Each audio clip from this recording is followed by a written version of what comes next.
Hi hello മക്കളെ, എല്ലാ മക്കൾക്കും എജ്യൂമേറ്റിന്റെ ഇന്നത്തെ ക്ലാസ്സിലേക്ക് സ്വാഗതം. ഇന്നത്തെ ക്ലാസ്സിൽ നമ്മൾ നോക്കാനായിട്ട് പോകുന്നത് 4ാം ക്ലാസ്സിലെ മക്കളുടെ പരിസര പഠനത്തിലെ 3ാമത്തെ പാഠമാണ് കേട്ടോ. ചിറകുള്ള കൂട്ടുകാർ എന്നാണ് ഈ പാഠത്തിന്റെ പേര്.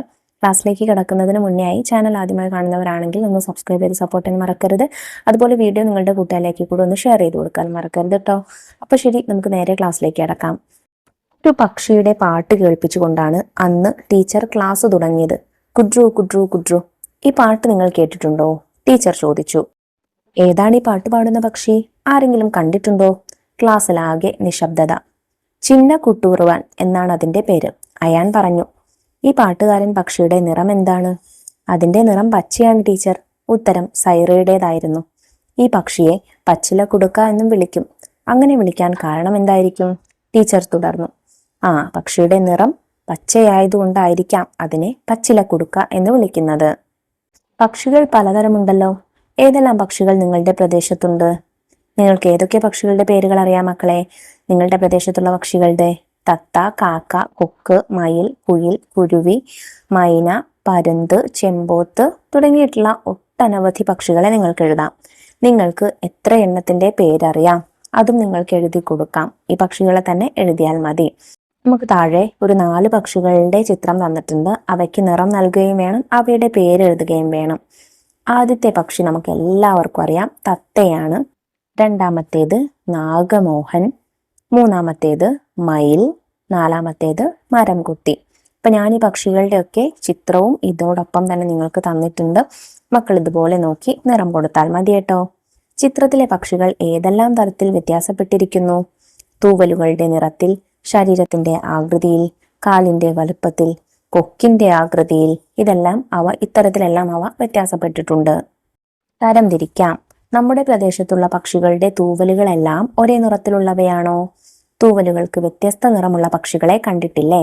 ഏതെല്ലാമാണവ? പട്ടികപ്പെടുത്തൂ. ശരീരത്തിൽ ഒരേ നിറത്തിലുള്ള തൂവലുള്ള പക്ഷികൾക്ക് ഉദാഹരണങ്ങളാണ് കാക്ക, തത്ത, വെള്ളരിപ്രാവ്, കുയിൽ, കൊക്ക് തുടങ്ങിയവയൊക്കെ. ശരീരത്തിൽ പല നിറങ്ങളിലുള്ള തൂവലുള്ളവയ്ക്ക് ഉദാഹരണമാണ് മയിൽ, പൊന്മാൻ, മൈന, മരംകൊത്തി തുടങ്ങിയ പക്ഷികളെല്ലാം. പക്ഷികളുടെ പൊതുവായ പ്രത്യേകതകൾ എന്തെല്ലാമാണ്? എന്തൊക്കെയാണ് മക്കളെ? അവയ്ക്ക് തൂവലുകളുണ്ട്, അവയ്ക്ക് പറക്കാനുള്ള കഴിവുണ്ട്. ഇതെല്ലാം എന്താണ്? നമുക്ക് അവയുടെ പൊതുവായ പ്രത്യേകതകളിൽ എഴുതാവുന്നതാണ്. പക്ഷിയെ നിരീക്ഷിക്കുമ്പോൾ ബൈനോക്കുലേഴ്സ് ലഭ്യമെങ്കിൽ ഉപയോഗിക്കാൻ മറക്കരുതേ. എന്തെല്ലാം കാര്യങ്ങൾ നിരീക്ഷിക്കണം? ഒരു പക്ഷി നിരീക്ഷണത്തിൽ നമ്മൾ ശ്രദ്ധിക്കേണ്ട കാര്യങ്ങൾ, അല്ലെങ്കിൽ നമ്മൾ നിരീക്ഷിക്കുമ്പോൾ അതിന് തിരഞ്ഞെടുക്കേണ്ട കാര്യങ്ങൾ എന്തൊക്കെയാണെന്നാണ് ചോദിച്ചിട്ടുള്ളത്. പക്ഷി കാണപ്പെടുന്ന സ്ഥലം, കണ്ട സമയം, വലുപ്പം, നിറം, കൂട്, ശബ്ദം, കാലുകളുടെ നിറം, വിരലുകളുടെ എണ്ണം, വലുപ്പം, നീളം, കണ്ണുകളുടെ വലുപ്പം, നിറം, തൂവലുകളുടെ പ്രത്യേകത, പറക്കുന്ന രീതി, പിന്നെ അതുപോലെ അവയുടെ പ്രജനന രീതി, അതായത് മുട്ടയിട്ടാണോ എങ്ങനെയാണോ അത് എഴുതണം. പിന്നെ അവയുടെ മുട്ടയുടെ നിറം, ഇതെല്ലാം നിങ്ങൾക്ക് എന്ത് ചെയ്യാം? നിരീക്ഷണത്തിൽ ഉൾപ്പെടുത്താവുന്നതാണ്. നിങ്ങളുടെ പരിസരത്തുള്ള ഏതെങ്കിലും ഒരു പക്ഷിയെ നിരീക്ഷിച്ച് അതിന്റെ പ്രത്യേകതകൾ ഉൾപ്പെടുത്തി കുറിപ്പ് തയ്യാറാക്കൂ. ചിത്രം വരയ്ക്കാനും മറക്കരുതേ.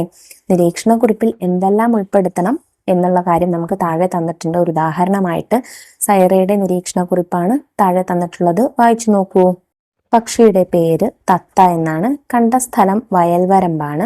കണ്ട സമയം വൈകുന്നേരം. നിറം പച്ച. ചുണ്ടിന്റെ സവിശേഷത കൂർത്തു വളഞ്ഞതും ചുവന്ന നിറത്തിലുള്ളതും. കാലുകളുടെ പ്രത്യേകത മരത്തിൽ കയറാനും ഭക്ഷണം മുറുകെ പിടിക്കാനും ഉപകരിക്കുന്ന മെലിഞ്ഞ കാലുകൾ. വാലിന്റെ സവിശേഷത ത്രികോണാകൃതിയിലുള്ള നീണ്ട വാൽ. മറ്റു സവിശേഷതകൾ കഴുത്തിൽ റോസ് നിറത്തിലുള്ള വളയമുണ്ട്. മരപ്പൊത്തിൽ മുട്ടയിടുന്നു. അപ്പൊ ഇക്കാര്യങ്ങളെല്ലാം നിങ്ങളുടെ പക്ഷി നിരീക്ഷണത്തിലും ശ്രദ്ധിക്കേണ്ടതുണ്ട്. ഞാനിത് ഉൾപ്പെടുത്തിക്കൊണ്ട് ഒരു പക്ഷി നിരീക്ഷണം ഇവിടെ താഴെ നൽകുന്നുണ്ട്. നോക്കൂ. ഞാൻ എല്ലാ ദിവസവും കാണാറുള്ള ഒരു പക്ഷിയാണ് കാക്ക. കാക്കയ്ക്ക് കറുപ്പ് നിറമാണ്.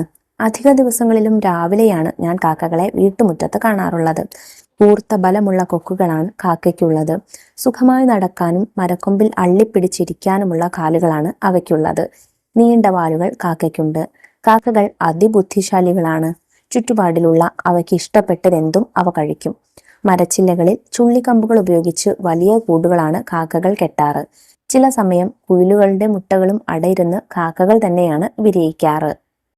പൂർത്തിയാക്കാം. നമുക്ക് താഴെ കുറച്ച് ചോദ്യങ്ങളാണ് തന്നിട്ടുള്ളത്. നോക്കൂ, ഏറ്റവും വലിയ പക്ഷി ഒട്ടകപ്പക്ഷിയാണ്. പിറകോട്ട് പറക്കുന്ന പക്ഷി ഹമ്മിങ് ബേർഡ് ആണ്. ഏറ്റവും ഉയരത്തിൽ പറക്കുന്ന പക്ഷി കഴുകനാണ്. പറക്കാത്ത പക്ഷികൾ ഒട്ടകപ്പക്ഷി, എമു, കിവി, കാസവരി, പെൻഗ്വിൻ തുടങ്ങിയവയാണ്. ഏറ്റവും ചെറിയ പക്ഷി ഹമ്മിങ് ബേർഡ് ആണ്. ആഹാരം പലവിധം. നോക്കിക്കേ, ഇവിടെ വിവിധ പക്ഷികള് അവരുടെ ഭക്ഷണം എന്താണെന്നാണ് കൊടുത്തിട്ടുള്ളത്.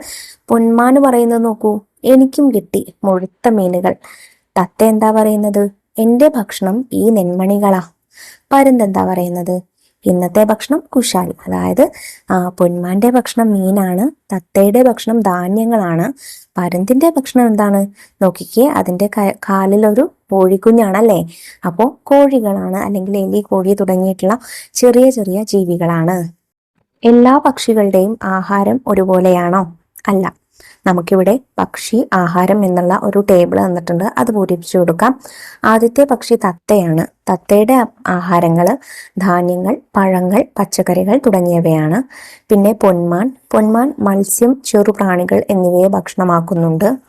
പിന്നെ പരുന്ത് എലി, കോഴി, പാമ്പ് തുടങ്ങിയ ചെറുജീവികളെ ഭക്ഷിക്കുന്നുണ്ട്. മരം കൊത്തി, പ്രാണികൾ, പുഴുക്കൾ എന്നിവയെ ഭക്ഷിക്കുന്നുണ്ട്. കൊക്ക്, മീൻ, ചെറുജീവികൾ തുടങ്ങിയവയെ ഭക്ഷണമാക്കുന്നുണ്ട്. ഇനി വിവിധ പക്ഷികൾ അവ എങ്ങനെയാണ് ആഹാരം ശേഖരിക്കുന്നത് എന്നുള്ളതാണ് നോക്കുന്നത്. നോക്കിക്കേ, ജലസാന്നിധ്യമുള്ള പ്രദേശങ്ങളിലാണ് ഞങ്ങൾ ഇര തേടുന്നത്. ഇരയെ റാഞ്ച് പിടിക്കാനാണ് എനിക്കിഷ്ടം. പുൽവിത്തുകളും ധാന്യമണികളും കൊത്തി തിന്നുന്നതാണ് എനിക്കിഷ്ടം. പഴങ്ങൾ തിന്നുന്നവരുടെ കൂട്ടത്തിലായി ഞാൻ. അപ്പോൾ വിവിധ പക്ഷികൾ പറയുന്നത് കേട്ടല്ലോ. ഏതെല്ലാം ഭക്ഷണങ്ങളാണ് ഓരോ പക്ഷിയും ഭക്ഷിക്കാറുള്ളത്, അവ കണ്ടെത്തി എഴുതൂ. കൂടുതൽ പക്ഷികളുടെ പേരുകൾ കൂടുകളിൽ ഉൾപ്പെടുത്തൂ. ആദ്യത്തെ ഒരു കൂട്ടം പക്ഷികൾ നോക്കൂ, ഇവ കഴിക്കുന്നത് പഴങ്ങളാണല്ലേ. അപ്പൊ പഴങ്ങൾ കഴിക്കുന്ന പക്ഷികൾക്ക് ഉദാഹരണങ്ങളാണ് കുരുവി, കുയിൽ, ബുൾബുൾ, തത്ത തുടങ്ങിയവ. ഇനി അടുത്തത് തേൻ നുകരുന്നവർ. തേൻ കുടിക്കുന്ന പക്ഷികൾക്ക് ഉദാഹരണമാണ് കുരുവി, മഞ്ഞക്കിളി, വണ്ണാത്തിപ്പുള്ള് തുടങ്ങിയവ. പ്രാണികളെ ആഹാരമാക്കുന്ന ജീവികളാണ് മൈന, കോഴി, മരംകൊത്തി എന്നിവ. പിന്നെ അതുപോലെ വിത്ത് അല്ലെങ്കിൽ ധാന്യം കഴിക്കുന്നവയാണ് കോഴി, തത്ത, കുരുവി, ലവ് ബേർഡ്സ് തുടങ്ങിയവ. മാംസം കഴിക്കുന്ന പക്ഷികൾക്ക് ഉദാഹരണങ്ങളാണ് പരുന്ത്, കഴുകൻ. മത്സ്യം കഴിക്കുന്ന പക്ഷികൾക്ക് ഉദാഹരണങ്ങളാണ് കൊക്ക്, പൊന്മാൻ, സീകൾ തുടങ്ങിയവ. എല്ലാ കൂട്ടിലെയും പക്ഷികളുടെ വലുപ്പവും ശരീരഘടനയും ഒരുപോലെയാണോ? അല്ല. ആഹാര സമ്പാദനത്തിന് പക്ഷികൾക്കുള്ള അനുകൂലനങ്ങൾ എന്തെല്ലാമാണ് എഴുതി നോക്കൂ. നമുക്ക് കുറച്ച് അനുകൂലനങ്ങൾ നോക്കാം. ഒന്നാമത്തേത് കൊക്കുകളുടെ ആകൃതിയാണ്. ഓരോ പക്ഷിക്കും അവയുടെ ആഹാര രീതിക്ക് അനുസരിച്ചുള്ള കൊക്കുകളാണ് ഉള്ളത്. ഉദാഹരണത്തിന് വിത്ത് ഭക്ഷിക്കുന്ന പക്ഷികൾക്ക് ബലമുള്ള കൊക്കുകളും, തേൻ കുടിക്കുന്ന പക്ഷികൾക്ക് നീണ്ടതും നേർത്തതുമായ കൊക്കുകളും, മാംസം ഭക്ഷിക്കുന്ന പക്ഷികൾക്ക് കൂർത്തതും വളഞ്ഞതുമായ കൊക്കുകളും കാണാം. രണ്ടാമത്തെ അനുകൂലനം കാലുകളുടെയും നഖങ്ങളുടെയും ഘടനയാണ്. മരത്തിൽ പിടിച്ചിരിക്കാനും ഇര പിടിക്കാനും നീന്താനും പറക്കാനും അനുയോജ്യമായ കാലുകളും നഖങ്ങളുമാണ് ഓരോ പക്ഷിക്കുമുള്ളത്. പിന്നെ കാഴ്ചശക്തി. മിക്ക പക്ഷികൾക്കും മികച്ച കാഴ്ചശക്തിയുണ്ട്. ഇത് ഇരയെ കണ്ടെത്താനും ആഹാരം ശേഖരിക്കാനും സഹായിക്കുന്നു. ചിറകുകളും പറക്കാനുള്ള കഴിവുകളുമാണ് അടുത്ത അനുകൂലനം. ആഹാരം തേടി ദൂരം സഞ്ചരിക്കാനും ഇരയെ പിന്തുടർന്ന് പിടിക്കാനും പക്ഷികളെ സഹായിക്കുന്നത് അവയുടെ ചിറകുകളും പറക്കാനുള്ള കഴിവുകളുമാണ്. അവസാനത്തെ അനുകൂലനമാണ് ശരീരഘടന. പക്ഷികളുടെ ശരീരഘടന അവയ്ക്ക് പറക്കാനും ആഹാരം തേടാനും അനുയോജ്യമായ രീതിയിലാണ് രൂപകൽപ്പന ചെയ്തിരിക്കുന്നത്. ഭാരം കുറഞ്ഞ എല്ലുകളും വായു അറകളും ഇതിന് സഹായിക്കുന്നു. വരച്ചു ചേർക്കാം. ഓരോ പക്ഷിയുടെയും ചുണ്ടും കാലും തമ്മിൽ യോജിപ്പിക്കൂ. നോക്കിക്കേ മക്കളെ, ഞാനിവിടെ യോജിപ്പിച്ച് കൊടുത്തിട്ടുണ്ട്. ഇത് കണ്ടാൽ തന്നെ അറിയാം ഓരോ പക്ഷികളുടെയും ചുണ്ടും അതുപോലെ കാലും നഖങ്ങളും ഒക്കെ എന്താണ്, വ്യത്യസ്തമാണ്. പക്ഷികളും വാസസ്ഥലങ്ങളും. പക്ഷികളെ നമുക്ക് എവിടെയെല്ലാം കാണാനാവും? കുളക്കരയിൽ, വയലിൽ, മരത്തിൽ, പൂന്തോട്ടങ്ങളിൽ, പൊത്തുകളിൽ, കടൽ തീരത്ത്, നനവുള്ള പ്രദേശങ്ങളിൽ, വീടിനരികിൽ, കാടുകളിൽ എല്ലാം കാണാം. ജലമുള്ള സ്ഥലങ്ങളിൽ കാണപ്പെടുന്ന പക്ഷികൾ ഏതെല്ലാമാണ്? താറാവ്, കൊക്ക്, പൊന്മാൻ, അരയന്നം തുടങ്ങിയ പക്ഷികൾ അതിനുദാഹരണമാണ്. അവയുടെ സവിശേഷതകൾ എന്തെല്ലാമാണ്? നീണ്ട കാലുകൾ, പാടകളുള്ള കാലുകൾ, അതുപോലെ എണ്ണമയമുള്ള തൂവലുകൾ. എല്ലാ പക്ഷികളുടെയും ശരീരഘടന ഒരുപോലെയല്ല. ചിലതിന് നീണ്ടുകൂർത്ത കൊക്കുകളും നീണ്ട കാലുകളുമുണ്ട്. ആഹാര സമ്പാദന രീതിയും സഞ്ചാര രീതിയും പക്ഷികളുടെ ശരീരഘടനയുമായി ബന്ധപ്പെട്ടിരിക്കുന്നു. ജലമുള്ള സ്ഥലങ്ങളിൽ ഇരതേടുന്ന പക്ഷികൾക്ക് എണ്ണമയമുള്ള തൂവലുകളുണ്ടായിരിക്കും. നിശാസഞ്ചാരികൾ. പകലുറക്കം കഴിഞ്ഞ് രാത്രി ഇര തേടുന്നവരാണ് മൂങ്ങകൾ. രാത്രി ഇര തേടാൻ ഉതകുന്നതും പറക്കുമ്പോൾ ശബ്ദമുണ്ടാക്കാത്തതുമായ തൂവൽ കുപ്പായമാണ് ഇവയ്ക്കുള്ളത്. ചെറുജീവികളെ പിടികൂടുന്ന കാട്ടുമൂങ്ങ, എലികളെയും പെരിച്ചാഴികളെയും തിന്നുന്ന വെള്ളിമൂങ്ങ, മീനുകളെ വേട്ടയാടുന്ന മീൻകൊമ്പൻ, ചുണ്ടലിയെ ഭക്ഷിക്കുന്ന നത്തുകൾ ഇവയൊക്കെ രാത്രി സഞ്ചാരികളാണ്. പക്ഷികളും കൂടുകളും. നമുക്ക് ചുറ്റുമുള്ള പക്ഷികളുടെ കൂടുകൾ ശ്രദ്ധിച്ചിട്ടുണ്ടാകുമല്ലോ. ഏതെല്ലാം തരത്തിൽ കൂടുകൾ വ്യത്യാസപ്പെട്ടിരിക്കുന്നുവെന്ന് കണ്ടെത്തി പൂർത്തിയാക്കൂ. കൂടുകൾ കാണപ്പെടുന്ന സ്ഥലങ്ങളിലും നിർമ്മാണ വസ്തുക്കളിലും അവയുടെ കാലാവസ്ഥയിലും ആകൃതിയിലും പുനരുൽപാദനത്തിലുമെല്ലാം വ്യത്യാസമുണ്ട്. മുട്ടകൾ പലതരം. ചിത്രം നിരീക്ഷിക്കൂ. മുട്ടകൾ ഏതു പക്ഷികളുടേതെന്ന് ചുവടെ കുറിക്കൂ. ആദ്യത്തേത് കോഴിമുട്ടയാണ്. രണ്ടാമത്തേത് കാടയുടെ മുട്ടയാണ്. ഇതുകൂടാതെ എമുവിന്റെ മുട്ട, താറാവുമുട്ട, ഒട്ടകപ്പക്ഷിയുടെ മുട്ട, കാക്കമുട്ട, കുയിലിന്റെ മുട്ട എല്ലാം ഇവിടെ തന്നിട്ടുണ്ട്. പക്ഷികളുടെ മുട്ടകൾ ഏതെല്ലാം രീതിയിൽ വ്യത്യാസപ്പെട്ടിരിക്കുന്നു? അവയുടെ വലുപ്പം, ആകൃതി, നിറം, എണ്ണം, പാറ്റേൺ തുടങ്ങിയവയിൽ വ്യത്യാസമുണ്ട്. പാറ്റേൺ എന്ന് പറയുമ്പോൾ ചില മുട്ടയിൽ എന്താണ് പുള്ളികളൊക്കെ നമുക്ക് കാണാം. ആ പുള്ളികൾ തന്നെ ചിലത് വലുത്, ചില മുട്ടകളിൽ ചെറിയ പുള്ളികൾ. ആ ഒരു വ്യത്യാസമാണല്ലേ. അപ്പൊ അതിനെയാണ് നമ്മൾ പാറ്റേണിലുള്ള വ്യത്യാസം എന്നതുകൊണ്ട് ഉദ്ദേശിക്കുന്നത് കേട്ടോ. വ്യത്യസ്ത പക്ഷികളുടെയും അവയുടെ കൂടുകളുടെയും മുട്ടകളുടെയും ചിത്രങ്ങൾ ശേഖരിച്ച് സവിശേഷതകൾ കണ്ടെത്തി പതിപ്പ് നിർമ്മിക്കൂ. ഇത് മക്കൾക്ക് ചെയ്തു നോക്കാവുന്ന ഒരു പ്രവർത്തനമാണ്. പക്ഷികളുടെ കൂടുകളുടെ ആകൃതി, വലുപ്പം, നിർമ്മാണ വസ്തുക്കൾ, കൂടുണ്ടാക്കുന്ന സ്ഥലം, കൂടുണ്ടാക്കുന്ന രീതി, മുട്ടകൾ എന്നിവയിൽ വൈവിധ്യമുണ്ട്. ഒട്ടകപ്പക്ഷിയും മുട്ടയും. ലോകത്തിൽ ഇന്ന് ജീവിച്ചിരിക്കുന്നതിൽ ഏറ്റവും വലിയ പക്ഷിയായ ഒട്ടകപ്പക്ഷിയുടെ മുട്ടയാണ് ഏറ്റവും വലിയ മുട്ട. ചിറകുണ്ടെങ്കിലും പറക്കാൻ കഴിയാത്ത ഒട്ടകപ്പക്ഷിയുടെ മുട്ടയ്ക്ക് ഏകദേശം 1.5 കിലോഗ്രാം ഭാരമുണ്ടായിരിക്കും. മാത്രമല്ല, കരയിലെ ജീവികളിൽ ഏറ്റവും വലിയ കണ്ണും ഒട്ടകപ്പക്ഷിയുടേതാണ്. ദേശാടന പക്ഷികൾ. ഇവിടെ നമുക്ക് കുറച്ച് ദേശാടന പക്ഷികളുടെ ചിത്രങ്ങൾ തന്നിട്ടുണ്ട്, നോക്കൂ. ആദ്യത്തേത് കടും പച്ചപ്പൊടി കുരുവിയാണ്. പിന്നെ കാവിയാണ്, നാഗമോഹൻ, മഞ്ഞക്കിളി, പൊന്മണൽ കോഴി, കാട്ടുവാലുകുലുക്കി. ചിത്രത്തിൽ കാണുന്ന പക്ഷികളെ നാം എപ്പോഴും കാണാറുണ്ടോ? ഇല്ല. അവ ചില പ്രത്യേക സന്ദർഭങ്ങളിൽ മാത്രമേ, അല്ലെങ്കിൽ ചില പ്രത്യേക കാലാവസ്ഥയുടെ സമയത്ത് മാത്രമേ വരികയുള്ളൂ. ഇവയുടെ ശബ്ദം എപ്പോഴും കേൾക്കാറുണ്ടോ? അതും ഇല്ല അല്ലേ. പ്രതികൂല കാലാവസ്ഥയിൽ നിന്നുള്ള രക്ഷയ്ക്കും ഭക്ഷണത്തിനും പ്രജനനത്തിനും വേണ്ടി ചിലയിനം പക്ഷികൾ കൂട്ടത്തോടെ ഒരു ദേശത്തു നിന്ന് മറ്റൊരു ദേശത്തെത്തുന്നു. കാലാവസ്ഥ അനുകൂലമാവുമ്പോൾ അവ തിരിച്ച് സഞ്ചരിക്കുകയും ചെയ്യുന്നു. ഇത്തരം പക്ഷികളാണ് ദേശാടന പക്ഷികൾ. കൂടുതൽ ദേശാടന പക്ഷികളുടെ പേരുകൾ അന്വേഷിച്ച് കണ്ടെത്തി എഴുതൂ. ചിത്രങ്ങൾ ശേഖരിച്ച് പരിസര മൂലയിലെ ബേർഡ് കോർണറിൽ ഒട്ടിക്കൂ. സൈബീരിയൻ കൊക്ക്, ചൂളനെരണ്ട, കരിവയറൻ വാലൻ കോഴി, മഞ്ഞക്കിളി, വേഴാമ്പൽ. ചിലയിനം വേഴാമ്പലുകൾ ദേശാടന സ്വഭാവമുള്ളവയാണ്. ഈ പക്ഷികളെല്ലാം എന്താണ് നിങ്ങൾക്ക് ദേശാടന പക്ഷികളുടെ പേരുകളുടെ കൂട്ടത്തിൽ എഴുതാവുന്നതാണ്. ഇവയുടെ ചിത്രങ്ങൾ നെറ്റിലൊക്കെ അവൈലബിൾ ആണ്. അത് നിങ്ങൾക്ക് ശേഖരിച്ച് ബേർഡ് കോർണറിൽ ഒട്ടിക്കാം കേട്ടോ. പക്ഷികളും പരിസ്ഥിതിയും. ചില കെട്ടിടങ്ങളുടെ മുകളിൽ ആൽമരം വളർന്നു വരുന്നത് നിങ്ങൾ ശ്രദ്ധിച്ചിട്ടുണ്ടോ? അവയാരെങ്കിലും നട്ടു വളർത്തിയതാണോ? അല്ല അല്ലേ. പിന്നെ എങ്ങനെയാണ് അത് അവിടെ വന്നത്? പക്ഷികൾ ഈ ആലിന്റെ പഴത്തിന്റെ കുരു ഭക്ഷിക്കുകയും അത് ഈ കെട്ടിടത്തിന് മുകളിൽ വന്ന് കാഷ്ടിക്കുകയും ചെയ്യുമ്പോൾ അങ്ങനെ അവിടെ വളർന്നുണ്ടായ മരമാണെന്ത് ഈ കാണുന്നത്. അപ്പോൾ പക്ഷികളെ കൊണ്ടുള്ള പ്രയോജനങ്ങൾ എന്തെല്ലാം എന്ന് ചോദിച്ചാൽ നമുക്ക് എന്തൊക്കെ എഴുതാം? വിത്ത് വിതരണം എഴുതാം. അതുപോലെ പരാഗണം. പല പൂക്കളിലും ചെടികളിലും പരാഗണം നടത്തുന്നത് പക്ഷികളാണ്. വൃത്തിയുള്ള ചുറ്റുപാടുകൾ, അതായത് മലിനമായി കിടക്കുന്ന നമ്മൾ എന്തെങ്കിലും ഭക്ഷണമൊക്കെ ബാക്കിയുള്ളതൊക്കെ വലിച്ചെറിയുകയാണെങ്കിൽ അത് കഴിച്ച് ചുറ്റുപാട് വൃത്തിയാക്കുന്നത് പക്ഷികൾ ചെയ്യുന്നൊരു പ്രയോജനമാണ്. പിന്നെ ഭക്ഷണം, അതായത് നമുക്ക് ഭക്ഷണത്തിന് വേണ്ടിയിട്ട് ഉപയോഗിക്കുന്നുണ്ട്. ചില പക്ഷികളുടെ മുട്ടയും മാംസവും ഒക്കെ നമ്മൾ കഴിക്കുന്നുണ്ട് അല്ലേ. പിന്നെ കീടങ്ങളെ നിയന്ത്രിക്കുക, അതായത് നമ്മൾ കൃഷിയൊക്കെ ചെയ്യുകയാണെങ്കിൽ, അതായപ്പോൾ നെല്ലൊക്കെ കൃഷി ചെയ്യുകയാണെങ്കിൽ അതിലുള്ള കീടങ്ങളെയും ചെറിയ പ്രാണികളെയൊക്കെ ഭക്ഷിക്കുന്നത് ഈ പക്ഷികളാണ്. അപ്പോൾ അതുകൊണ്ട് തന്നെ കീടനിയന്ത്രണവും പക്ഷികളെ കൊണ്ടുള്ള പ്രയോജനത്തിൽ നമുക്ക് എഴുതി കൊടുക്കാവുന്നതാണ്. ദാഹജലം തേടി. നീരുറവകളും ജലാശയങ്ങളും വറ്റിവരളുന്ന വേനലിൽ പക്ഷികളും മൃഗങ്ങളും ദാഹമകറ്റുന്നത് എങ്ങനെയായിരിക്കും? വേനലിലെ കൊടും ചൂടിനെയും വരൾച്ചയെയും അതിജീവിക്കുന്നതിനായി പക്ഷികൾക്ക് ദാഹജലം ഒരുക്കാവുന്നതാണ്. ഇതിനായി മരത്തിലോ മരത്തണലിലോ മറ്റു തുറസായ സ്ഥലങ്ങളിലോ മൺപാത്രങ്ങളിൽ വെള്ളം ഒഴിച്ചു വെക്കാം. കൊതുക് മുട്ടയിടാതിരിക്കാനായി ഇടയ്ക്കിടെ വെള്ളം മാറ്റാൻ ശ്രദ്ധിക്കണേ. പക്ഷികൾക്ക് ജലവും ആഹാരവും ലഭ്യമാക്കുന്നതിനുള്ള ഒരിടം നിങ്ങളുടെ സ്കൂളിലും വീടുകളിലും ഒരുക്കണേ. മലമുഴക്കി വേഴാമ്പൽ വംശനാശ ഭീഷണിയിലേക്ക്. കാട്ടിലെ കർഷകൻ എന്ന അപരനാമത്തിൽ അറിയപ്പെടുന്ന കേരളത്തിന്റെ ഔദ്യോഗിക പക്ഷിയായ മലമുഴക്കി വേഴാമ്പൽ വംശനാശ ഭീഷണിയിലാണ്. മലമുഴക്കി വേഴാമ്പൽ, അങ്ങാടിക്കുരുവി തുടങ്ങിയ പക്ഷികളുടെ എണ്ണത്തിൽ ഇപ്പോൾ കുറവ് വന്നുകൊണ്ടിരിക്കുന്നു. കാരണം എന്തായിരിക്കാം? ഭക്ഷണ സാധനങ്ങളുടെ ലഭ്യത കുറവ്, ഉയരം കൂടിയ വൃക്ഷങ്ങളുടെ അഭാവം, മനുഷ്യ സാമീപ്യം, ആവാസ വ്യവസ്ഥയുടെ നാശം, വനനശീകരണം, കീടനാശിനികളുടെ വ്യാപകമായ ഉപയോഗം ഇതെല്ലാം ഇവയുടെ വംശനാശത്തിന് കാരണമാവുന്നുണ്ട്. വംശനാശം സംഭവിച്ചുകൊണ്ടിരിക്കുന്ന ജീവികളെ പറ്റി പ്രതിപാദിക്കുന്ന പുസ്തകമാണ് റെഡ് ഡേറ്റ ബുക്ക്.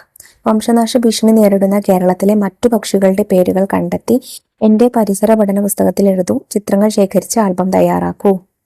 വരമ്പൻ, ചൂളൻ കുരുവി, മഞ്ഞക്കിളി, കാക്കത്തമ്പുരാട്ടി, ചെങ്കണ്ണി തിത്തിരി, ചേരക്കോഴി, Nilgiri wood pigeon, Malabar grey hornbill, Nilgiri pipit, white bellied ഷോളക്കിളി, കുളക്കൊക്ക്, പലയിനം കഴുകന്മാർ, മണലൂതികൾ, മറ്റ് ദേശാടന പക്ഷികളെയെല്ലാം നിങ്ങൾക്ക് വംശനാശ ഭീഷണി നേരിടുന്ന പക്ഷികളുടെ കൂട്ടത്തിൽ എഴുതി ചേർക്കാവുന്നതാണ്. ഇവയുടെ ചിത്രങ്ങൾ ശേഖരിക്കാനും മറക്കരുത്. പക്ഷി നിരീക്ഷകർ. സലീമിന് 10 വയസ്സുള്ളപ്പോൾ അമ്മാവൻ സമ്മാനമായി നൽകിയ എയർ ഗൺ ഉപയോഗിച്ച് മഞ്ഞത്താലി എന്ന ഒരു കുരുവിയെ വെടിവെച്ചിട്ടു. സലീമും അമ്മാവനും ഈ കുരുവിയുമായി അമ്മാവന്റെ സുഹൃത്തായ ബോംബെ നാച്ചുറൽ ഹിസ്റ്ററി സൊസൈറ്റി ഉദ്യോഗസ്ഥനായ WS മിലാഡിനെ സന്ദർശിക്കുകയുണ്ടായി. അദ്ദേഹം സൊസൈറ്റിയിൽ സംസ്കരിച്ച് സൂക്ഷിച്ചിരുന്ന പക്ഷികളുടെ ശേഖരം സലീമിനെ പരിചയപ്പെടുത്തി. അതിൽ സലീം വെടിവെച്ചിട്ട മഞ്ഞത്താലിയെ പോലുള്ള കുരുവികളും ഉണ്ടായിരുന്നു. ഈ സന്ദർശനം പിന്നീട് അദ്ദേഹത്തെ ഒരു പക്ഷി പ്രേമിയാക്കി മാറ്റി. പ്രശസ്തനായിട്ടുള്ള ഒരു പക്ഷി നിരീക്ഷകനാണ് ഡോക്ടർ സലീം അലി. അദ്ദേഹത്തിന്റെ ചിത്രമാണ് നമുക്ക് അവിടെ തന്നിട്ടുള്ളത്. അദ്ദേഹത്തെ കൂടാതെ മറ്റു ചില പക്ഷി നിരീക്ഷകർ കൂടെയുണ്ട്. ഇന്ത്യ കണ്ട ഏറ്റവും വലിയ പക്ഷി നിരീക്ഷകനായ ഡോക്ടർ സലീം അലിയുടെ ജീവിതത്തെക്കുറിച്ചുള്ളതാണിത്. ഇദ്ദേഹത്തിന്റെ ജന്മദിനമായ നവംബർ 12 ദേശീയ പക്ഷി നിരീക്ഷണ ദിനമായി നാം ആഘോഷിക്കുന്നു. മറ്റേതെല്ലാം പക്ഷി നിരീക്ഷകരെ നിങ്ങൾക്കറിയാം? കൂടുതൽ വിവരങ്ങൾ കണ്ടെത്തിയെഴുതൂ. മറ്റു പക്ഷി നിരീക്ഷകർക്ക് ഉദാഹരണങ്ങളാണ് KK നീലകണ്ഠൻ എന്ന ഇന്ദുചൂടൻ. അതായത് ഇന്ദുചൂടൻ എന്നത് അപരനാമമാണ്. പിന്നെ അതുപോലെ ഡോക്ടർ R സുഗതൻ. അപ്പോൾ ഇവരെ കുറിച്ചുള്ള ഒരു ചെറിയ ബയോഗ്രഫി നമുക്ക് നോക്കാം. ആദ്യം KK നീലകണ്ഠൻ എന്ന ഇന്ദുചൂടനെ കുറിച്ച് നമുക്ക് നോക്കാം. ഇന്ത്യയിലെ പ്രശസ്തനായ പക്ഷി നിരീക്ഷകനായിരുന്നു ഇന്ദുചൂടൻ എന്ന തൂലികാനാമത്തിൽ അറിയപ്പെട്ടിരുന്ന KK നീലകണ്ഠൻ. കേരളത്തിലെ പരിസ്ഥിതി സംരക്ഷണ പ്രസ്ഥാനത്തിന്റെ തുടക്കക്കാരനായി അദ്ദേഹം കരുതപ്പെടുന്നു. പാലക്കാട് ജില്ലയിലെ കാവശ്ശേരി എന്ന ഗ്രാമത്തിൽ ഒരു തമിഴ് ബ്രാഹ്മണ കുടുംബത്തിലാണ് 1923 ഇന്ദുചൂടൻ ജനിച്ചത്. മൈസൂർ സർക്കാർ സർവീസിൽ ഒരു മൃഗവൈദ്യനായിരുന്നു അദ്ദേഹത്തിന്റെ പിതാവ്. വളരെ ചെറുപ്പത്തിൽ തന്നെ അദ്ദേഹം കാവശ്ശേരിയിലുള്ള തന്റെ തറവാട്ടിൽ വെച്ച് പക്ഷി നിരീക്ഷണം തുടങ്ങി. താൻ ജോലി ചെയ്ത എല്ലാ സ്ഥലങ്ങളിലും ഈ വിനോദം അദ്ദേഹം വളരെ ഗൗരവമായി പിന്തുടർന്നു. 1949 അദ്ദേഹം ഇന്ത്യയിലെ ഏറ്റവും വലിയ പെലിക്കൻ സങ്കേതം കണ്ടെത്തി. കിഴക്കേ ഗോദാവരി ജില്ലയിലുള്ള തടൈപ്പള്ളി ഗുഡത്തിന് 13 മൈൽ അകലെയുള്ള ആരേഡ് എന്ന സ്ഥലത്തായിരുന്നു ഇത്. ഈ കണ്ടുപിടുത്തം 1949 അദ്ദേഹം പ്രസിദ്ധപ്പെടുത്തി. പ്രകൃതി സംരക്ഷണ സമിതിയുടെ അധ്യക്ഷനായിരുന്നു അദ്ദേഹം. 1979 അദ്ദേഹം സൈലന്റ് വാലി പ്രക്ഷോഭം നയിച്ചു. കേരള നാച്ചുറൽ ഹിസ്റ്ററി എന്ന സംഘടനയുടെ അധ്യക്ഷനായിരുന്നു അദ്ദേഹം. World wide fund for nature എന്ന ലോക പ്രശസ്ത പരിസ്ഥിതി സംഘടനയുടെ ഇന്ത്യൻ ഘടകത്തിന്റെ വിശിഷ്ടാംഗമായിരുന്നു അദ്ദേഹം. 69-ാം വയസ്സുവരെ അദ്ദേഹം തന്റെ ജീവിതം പക്ഷികളുടെ പഠനത്തിനായി ഒഴിഞ്ഞുവെച്ചു. ഇനി നമുക്ക് ഡോക്ടർ R സുഗതനെ കുറിച്ച് കുറച്ച് കാര്യങ്ങൾ നോക്കാം. കേരളത്തിൽ നിന്നുള്ള ആദരണീയനായ ഒരു പക്ഷി ശാസ്ത്രജ്ഞനാണ് doctor R Sugathan. Doctor Salim അലിയുടെ ശിഷ്യനും അടുത്ത സഹകാരിയുമാണ്. തട്ടേക്കാട് പക്ഷി സങ്കേതത്തിൽ പക്ഷി ശാസ്ത്രജ്ഞനായി പ്രവർത്തിച്ചു. റിപ്ലി മൂങ്ങ എന്ന പുതിയ തരം മൂങ്ങയെ കണ്ടെത്തി. പക്ഷികളെ കുറിച്ച് നിരവധി ഗവേഷണ പഠനങ്ങൾ നടത്തി. കേരളത്തിലെ വനങ്ങൾ സംരക്ഷിക്കുന്നതിനുള്ള നിരവധി ശ്രമങ്ങൾക്ക് നേതൃത്വം നൽകി. പക്ഷികളെക്കുറിച്ചുള്ള പഠനവുമായി ബന്ധപ്പെട്ട ശാസ്ത്രശാഖയാണ് പക്ഷിശാസ്ത്രം. പക്ഷി സങ്കേതം. ഡോക്ടർ സലീം അലിയുടെ പേരിൽ കേരളത്തിലുള്ള പക്ഷി സങ്കേതമാണ് തട്ടേക്കാട് പക്ഷി സങ്കേതം. മറ്റേതെല്ലാം പക്ഷി സങ്കേതങ്ങളെ കുറിച്ച് നിങ്ങൾക്കറിയാം? പദപ്രശ്നം പൂർത്തിയാക്കൂ. പദപ്രശ്നത്തിലെ ആദ്യത്തെ ചോദ്യം വലത്തോട്ടാണ്. ചോദ്യം 1, കോട്ടയം ജില്ലയിലെ ഒരു പക്ഷി സങ്കേതം, അത് കുമരകമാണ്. 2, കേരളത്തിലെ ഏക മയിൽ സംരക്ഷണ കേന്ദ്രം ചൂളന്നൂരാണ്. 3, താഴോട്ട് ഡോക്ടർ സലീം അലി പക്ഷി സങ്കേതം എന്ന പേരിൽ അറിയപ്പെടുന്നത് തട്ടേക്കാടാണ്. 4, കണ്ടൽ വനങ്ങളിൽ സ്ഥിതി ചെയ്യുന്ന കേരളത്തിലെ ഏക പക്ഷി സങ്കേതം മംഗളവനമാണ്. 5, ദേശാടന പക്ഷികളിലെ കൂടുതലായി കാണുന്ന കോഴിക്കോട് ജില്ലയിലെ പക്ഷി സങ്കേതം കടലുണ്ടിയാണ്. കാക്കയും കോഴിയും മൈനയും മയിലും വേഴാമ്പലും വണ്ണാത്തിപ്പുള്ളും മറ്റുമായി ലക്ഷക്കണക്കിന് പക്ഷികൾ നിറഞ്ഞ ജീവലോകം. മധുരമായ ശബ്ദവും വൈവിധ്യമാർന്ന നിറങ്ങളും വ്യത്യസ്ത സഞ്ചാരപഥങ്ങളും നിറഞ്ഞ പക്ഷികൾ ഇനിയും എത്രയോ. അന്വേഷിച്ചും കണ്ടെത്തിയും ചിറകുള്ള കൂട്ടുകാരുടെ ലോകത്തേക്കുള്ള കൗതുകകരമായ പ്രയാണം നമുക്ക് തുടരാം. ഇനി നമുക്ക് വിലയിരുത്താൻ ചോദ്യങ്ങൾ ചെയ്തു നോക്കാം. ചോദ്യം 1, പക്ഷികളെയും അവയുടെ ഭക്ഷണത്തെയും തമ്മിൽ ശരിയായ വഴിയിലൂടെ കൂട്ടിയോജിപ്പിക്കൂ. ആദ്യത്തേത് ഒരു പരുന്താണ്. നോക്കൂ, പരുന്തിന് എലിയുടെ അടുത്തേക്കാണ് എത്തേണ്ടത്. എലിയല്ലേ ഭക്ഷിക്കുന്നത്, അപ്പോൾ അതിലേക്ക് വഴി കാട്ടി കൊടുക്കാം. പിന്നെ കാക്ക നിങ്ങൾക്ക് എലിയിലേക്ക് വേണമെങ്കിൽ വരച്ചു കൊടുക്കാം. അതുപോലെ ഈ ധാന്യത്തിലേക്ക്, നെല്ലിലേക്ക് വരച്ചു കൊടുക്കാം. തത്ത അതുപോലെ നെല്ലാണ്. കുരുവി തേനാണ്. പിന്നെ അവസാനത്തെ കിളി എന്താണ്? പഴങ്ങൾ ഭക്ഷിക്കുന്ന കിളിയാണ് അല്ലെ. അപ്പോൾ പേരക്കയിലേക്ക് വരച്ചു കൊടുക്കാം. ചോദ്യം 2, ഹായ്, ഇത് മരംകൊത്തിയാണോ? കുളക്കരയിലെ കിളിയെ കണ്ടപ്പോൾ റോബി ഉറക്കെ വിളിച്ചു ചോദിച്ചു. മരംകൊത്തിയുടെ ചുണ്ട് ഇങ്ങനെയല്ലല്ലോ. അയാന്റെ മറുപടി. ഏതായിരിക്കും ഈ പക്ഷി? ഉചിതമായ നിറം നൽകി ചിത്രം പൂർത്തിയാക്കൂ. പ്രത്യേകതകൾ ഉൾപ്പെടുത്തി കുറിപ്പ് തയ്യാറാക്കുക. അപ്പൊ ഇത് ഒരു പൊന്മാന്റെ ചിത്രമാണ്, അല്ലെങ്കിൽ നീല പൊന്മാന്റെ ചിത്രമാണ്. പൊന്മാന്റെ നിറം നിങ്ങൾക്കറിയാമല്ലോ. നിങ്ങൾക്ക് മനോഹരമായ നിറം കൊടുക്കാം. ഇനി നമുക്ക് കുറിപ്പിലേക്കുള്ള കുറച്ച് കാര്യങ്ങൾ നോക്കാം. ചെറിയ ശരീരവും വലിയ തലയും നീളമുള്ള കൂർത്ത കൊക്കുകളുമുള്ള പക്ഷികളാണ് ഇവ. ഇവ പ്രധാനമായും മത്സ്യങ്ങളെയാണ് ആഹാരമാക്കുന്നത്. വെള്ളത്തിനടിയിലേക്ക് അതിവേഗം മുങ്ങി മീനുകളെ പിടിക്കാൻ ഇവയ്ക്ക് പ്രത്യേക കഴിവുണ്ട്. നദികളുടെയും കുളങ്ങളുടെയും തീരങ്ങളിലെ മൺതിട്ടകളിലാണ് ഇവ കൂടുണ്ടാക്കുന്നത്. ഇവയുടെ തൂവലുകൾക്ക് തിളക്കമുള്ള നീലയും ഓറഞ്ചും നിറങ്ങളാണുള്ളത്. ചോദ്യം 3, മൻസയും അബിനും പട്ടിക പൂർത്തിയാക്കി കളിക്കുകയായിരുന്നു. അവരോടൊപ്പം ചേർന്ന് പട്ടിക പൂർത്തിയാക്കൂ. നമുക്കിവിടെ പക്ഷികളുടെ പേര്, അതിന്റെ നിറം, ആഹാരം, ശരീര സവിശേഷതകൾ, കൂടിന്റെ പ്രത്യേകതകൾ എന്നിവ അടങ്ങിയ ഒരു പട്ടികയാണ് തന്നിട്ടുള്ളത്. ആദ്യത്തെ പക്ഷി നോക്കൂ, തത്തയാണ്. തത്തയുടെ നിറം പച്ച, ആഹാരം പഴങ്ങൾ, ധാന്യങ്ങൾ, ശരീര സവിശേഷതകൾ ചുവന്നതും വളഞ്ഞതുമായ കൊക്ക്, കൂടിന്റെ പ്രത്യേകതകൾ മരപ്പൊത്തിലാണ് കൂട് വയ്ക്കുന്നത്, കൂട്ടമായി ജീവിക്കുന്നു. അടുത്ത പക്ഷിയുടെ നിറം തന്നിട്ടുണ്ട്, കറുപ്പാണ്. അപ്പൊ കറുപ്പ് നിറത്തിലുള്ള ഒരു പക്ഷി കാക്കയാണ്. കാക്കയുടെ ആഹാരം ചെറുജീവികൾ, മാലിന്യങ്ങൾ എന്നിവയാണ്. ശരീര സവിശേഷതകൾ കറുത്ത ശരീരവും കൊക്കുമാണ്. കൂടിന്റെ പ്രത്യേകതകൾ മരച്ചില്ലകളിൽ വലിയ കൂടാണ് കൂട് കൂട്ടാറ്. ഇനി അടുത്തത് ശരീര സവിശേഷത നീണ്ട കൊക്ക് എന്ന് തന്നിട്ടുണ്ട്. അത് വ്യത്യസ്ത പക്ഷികൾക്കുണ്ട് നീണ്ട കൊക്ക്. ഞാൻ ഇവിടെ കൊക്കാണ് എടുത്തിട്ടുള്ളത്. കൊക്കിന്റെ നിറം വെളുപ്പാണ്. ആഹാരം ചെറുജീവികൾ, മത്സ്യങ്ങൾ എന്നിവയാണ്. കൂടിന്റെ പ്രത്യേകത വെള്ളത്തിനടുത്ത് മരങ്ങളിലാണ് കൂട്. പിന്നെ മരംകൊത്തിയാണ്. മരംകൊത്തിയുടെ നിറം പച്ച കലർന്ന മഞ്ഞ അല്ലെങ്കിൽ മഞ്ഞ കലർന്ന തവിട്ട് നിറമാണ്. പ്രാണികൾ, പുഴുക്കൾ എന്നിവയാണ് ആഹാരം. ശരീര സവിശേഷതകൾ കൂർത്ത കൊക്ക്, തലയിൽ ചുവപ്പ് തൊപ്പി. കൂടിന്റെ പ്രത്യേകത മരപ്പൊത്തിലാണ് കൂട് കൂട്ടാറ്. അപ്പൊ ഇത്രയും കാര്യങ്ങളാണ് കേട്ടോ മക്കളെ നിങ്ങൾക്ക് ചിറകുള്ള കൂട്ടുകാർ എന്നുള്ള പാഠത്തിൽ പഠിക്കാനായിട്ടുള്ളത്. പാഠഭാഗവും അതിൽ ചെയ്ത പ്രവർത്തനങ്ങളൊക്കെ എല്ലാം മക്കൾക്ക് മനസ്സിലായിട്ടുണ്ടെന്ന് വിശ്വസിക്കുന്നു. വീഡിയോ ഉപകാരപ്രദമായിട്ടുണ്ടെങ്കിൽ നിങ്ങളുടെ കൂട്ടുകാരിലേക്ക് കൂടെ നമ്മുടെ ക്ലാസ്സിൽ ഷെയർ ചെയ്ത് കൊടുക്കാൻ മറക്കരുത്. 4ാം ക്ലാസ്സിലെ മറ്റു വിഷയങ്ങളുടെ വീഡിയോസിന് വേണ്ടി ചാനലൊക്കെ സബ്സ്ക്രൈബ് ചെയ്ത് വെക്കണം. അതുപോലെ ഇന്നത്തെ ക്ലാസ്സിനെ കുറിച്ചുള്ള അഭിപ്രായങ്ങൾ കമന്റ് ബോക്സിലൂടെ അറിയിക്കുകയും വേണം. അപ്പോൾ ശരി, അടുത്ത ക്ലാസ്സിൽ നമുക്ക് വീണ്ടും കാണാം. താങ്ക്